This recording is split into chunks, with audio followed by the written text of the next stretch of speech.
இந்த ஒரு படம் மலையாளத்துல வந்தா, வேற லெவல்ல தூக்கி வச்சு கொண்டாடிருப்பானுங்க. ஆனா தமிழ் சினிமால இப்படி ஒரு படம் ஒண்ணு வந்திருக்கு. ஆனா அந்த படத்த யாருமே கண்டுக்கிறதில்ல. தியேட்டர்ல ஒரு கேங்ஸ்டர் படம் ஒண்ணு ஓடிக்கிட்டு இருக்கு காய்ஸ். கண்டிப்பா சொல்றேன். தயவுசெய்து சொல்றேன் இந்த ஒரு படத்த மிஸ் பண்ணாதீங்க. இன்னொரு படமா தாவூத் அப்படின்னு ஒரு படம் ஒண்ணு. தமிழ் சினிமால இப்படி ஒரு சின்ன ஒரு எப்படி சொல்றது, லோ பட்ஜெட்ல ஒரு கேங்ஸ்டர் படத்த எடுத்து வச்சிருக்கானுங்க. நம்ம எல்சியூ படம் பார்க்குற மாரி, இதுல ஏகப்பட்ட சீன்லாம் பார்க்குற மாரி இருந்துச்சு. ட்ரக் மாஃபியா பத்தி நீட்டா, அழகா ஒரு கேங்ஸ்டர் படத்த குடுத்துருக்காங்க. கண்டிப்பா சொல்றேன் காய்ஸ். இது ஒரு மஸ்ட் வாட்சான ஃபிலிமு. ஆனா இப்படிப்பட்ட படத்தலாம் நம்ம தியேட்டர்ல போய் தாராளமா உட்கார்ந்து நம்ம பார்த்தே ஆகணும். இதுல என்ன ஒரு கதைன்னா, விசாகம், மூர்த்தி 2 பேர் இருக்காங்க. 2 பேருமே பெரிய ஒரு கேங்ஸ்டரா இருக்காங்க. ஒரு ட்ரக் டீலரா இருப்பாங்க. விசாகம்னு ஒரு கேங்ஸ்டர் ஒருத்தர் இருப்பாப்புல. அவர்ட்ட தான் ஒரு பெரிய சரக்கு ஒண்ணு மாட்டிக்கிட்டு நிக்கும். ஆனா அந்த சரக்க வந்து டெலிவரி பண்றதுக்கு ஒரு ஆள தேடுறாங்க. அந்த ஒரு ஆளு நம்ம ஹீரோவா இருப்பாப்புல. அவரு எப்படி போய் இந்த ஒரு கேங்ஸ்டர்ல போய் மாட்டிக்கிட்டு, நம்ம ஹீரோ வந்து இந்த கேங்ஸ்டர்ல மாட்டிட்டு எப்படி சர்வைவ் பண்றாப்புல. அந்த ட்ரக்ஸ வந்து சொன்ன டயத்துக்கு வந்து அந்த ட்ரக்க வந்து மாத்துன ஆளா இல்லையா? இந்த ட்ரக்ஸ யாரு இந்த எப்படி சொல்றது, அத கொண்டு போய் சேர்க்கிறா வைக்கிறான்னு சொல்லிட்டு போலீஸார் ஒரு பக்கத்துல விசாரணை பண்றாங்க. அடுத்தடுத்து திடுக்கிடு சம்பவம்லாம் நடக்குது. இதாங்க இந்த ஒரு படத்தோட கதையா இருந்துச்சு. ரொம்ப நாள் கழிச்சு லோகேஷ் கனகராஜ் எப்படி சொல்றது, இந்த ட்ரக்ஸ வச்சு நீட்டா அழகா படத்த எடுத்து கொடுப்பாப்புலையோ, அதே மாரி இந்த ஒரு டைரக்டர் இந்த ஒரு படத்த எடுத்து சூப்பரா அழகா கொடுத்திருக்காப்புல. கண்டிப்பா சொல்றேன். இது தாராளமா கண்டிப்பா நம்ம தமிழ் சினிமால இப்படி ஒரு படம் வந்திருக்குன்னு யாருக்குமே தெரியல. ஆனா தியேட்டர்ல குறைவான எண்ணிக்கையில தியேட்டர் ஒரு படம் ஒண்ணு ஓடிருக்கு. கண்டிப்பா தராங்க. ஏன்னா இப்படி ஒரு படத்துக்குலாம் நம்ம வரவேற்பு நம்ம குடுத்தாகணும். ஆனா இந்த ஒரு படத்த வந்து யாருக்குமே வெளி உலகத்துக்கு தெரியாம கொள்ளாம இந்த ஒரு படம் ஒண்ணு ஓடிக்கிட்டு இருக்கு. கண்டிப்பா அந்த ஒரு படத்த எல்லாரும் தியேட்டர்ல போய் பாருங்க. இதுல இதுல நடிச்ச நம்ம ஹீரோ நம்ம லிங்கா தீன தயாளன் அவர் தான் இந்த ஒரு படத்தோட ஹீரோவா நடிச்சிருக்காப்புல. தக்காளி தாறுமாறான ஒரு நடிப்பை கொடுத்திருக்காப்புல. எப்படி சொல்றது, ஒரு அப்பாவியான ஒரு ஆளா இருக்கிற மாரி அவரு ஏகப்பட்ட குடும்ப சூழ்நிலை மாட்டி தவிக்கிறதுலேருந்து, அதுலேருந்து எப்படி யங்ஸ்டர்ல போய் மாட்டிக்கிறாப்புல, வைக்கிறாப்புல. அவரு ட்ரக் டீலர்கிட்ட மாட்டிக்கிட்டு தவிக்கிற சீன்லாம் பார்க்க நமக்கு ஒரு பக்கம் ரசிக்கும்படியா இருந்துச்சு. இந்த படத்தோட நம்ம சகாரா அவர் தான் இந்த ஒரு படத்தோட காமெடியா நடிச்சிருப்பாப்புல தக்காளி. அவரோட ஆக்டிங்லேருந்து எல்லாம் பார்க்கறதுக்கு வேற லெவல்ல ரசிக்கும்படியாவும் இருந்துச்சு. மூர்த்தின்னு ஒரு கேரக்டர்ல வந்து நம்ம சாய்தீனாவோ ஒரு பக்கத்துல நடிச்சிருப்பாரு தக்காளி. வேற லெவல்ல ஒரு கேங்ஸ்டர் எப்படி இருக்கணுமோ, வேற லெவல்ல ஒரு சம்பவத்த நடத்தி வச்சிருக்காப்புல. கண்டிப்பா நம்ம வாழ்த்து தெரிவிக்கணும்.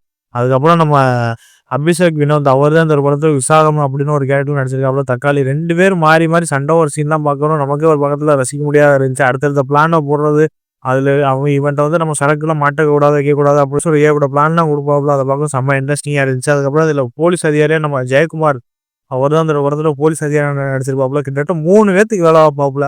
3 பேத்துக்கிட்ட இருந்து அந்த சரக்கு வந்து எப்படி பறிமுதல் பண்ணணும், வைக்கணும் அப்படின்னு சொல்லிட்டு அவரு ஒரு பக்கத்துல மண்டைய குழப்பி அந்த ஒரு கேரக்டர் பார்க்கும்போது என்னையா மனுஷன் இப்படிலாம் நடிச்சிருக்காப்புல அப்படிதான் நமக்கே தோணும். பச்சவந்தி மாதிரி ஒவ்வொரு ஆள்கிட்ட போய் போட்டு கொடுக்குற விஷயம்லாம் பார்க்கும்போது நமக்கே ரசிக்க முடியா இருந்துச்சு.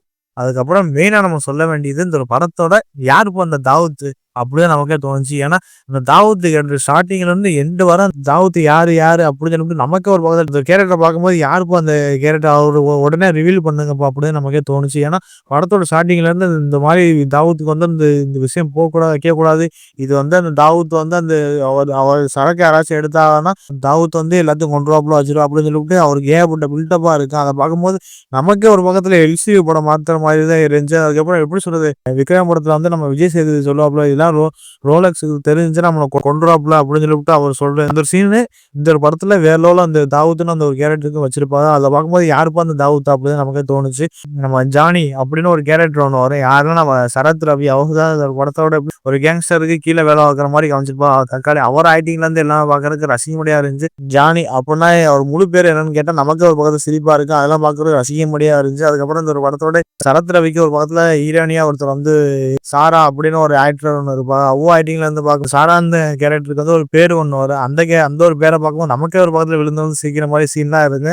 வேற லெவலில் சம்பவம் பண்ணி வச்சிருக்காப்புல. இந்த ஒரு படத்தை எடுத்த டைரக்டர் பிரசாந்த் ராமன் அவர் தான் இந்த ஒரு படத்தோட டைரக்டரா இருக்காப்புல. கண்டிப்பா சொல்றேன், இப்படி ஒரு லோ பட்ஜெட்ல இப்படிலாம் ஒரு படம் எடுக்கலாமா அப்படின்னு சொல்லிட்டு வேற லெவலில் யோசிச்சு அழகா அந்த ஒரு படத்தை ஸ்கிரீன் பிளேல இருந்து எல்லாமே சூப்பரா அழகா கொடுத்துருக்காங்க. கண்டிப்பா இந்த டைரக்டருக்கு கண்டிப்பா வாழ்த்து தெரிவிக்கணும். இந்த ஒரு படத்தோட இசையமைப்பாளர் நம்ம ராகேஷ் அம்பிகாபதி அவர் தான் இந்த ஒரு படத்தோட இசையமைப்பாளர் இருக்காப்புல. தக்காளி மனுஷன் இந்த ஒரு படத்துல ஒரு பாட்டு தான் இருக்கு. மித்தபடி இந்த ஒரு படத்தோட எபிசோடு ஸ்டார்டிங்ல இருந்து எண்ட் வர ஒரு பிஜிஎம்ல ஒரு கேங்ஸ்டர் பிஜிஎம் போட்டு வேற லெவலில் சம்பவம் பண்ணியிருக்காப்புல.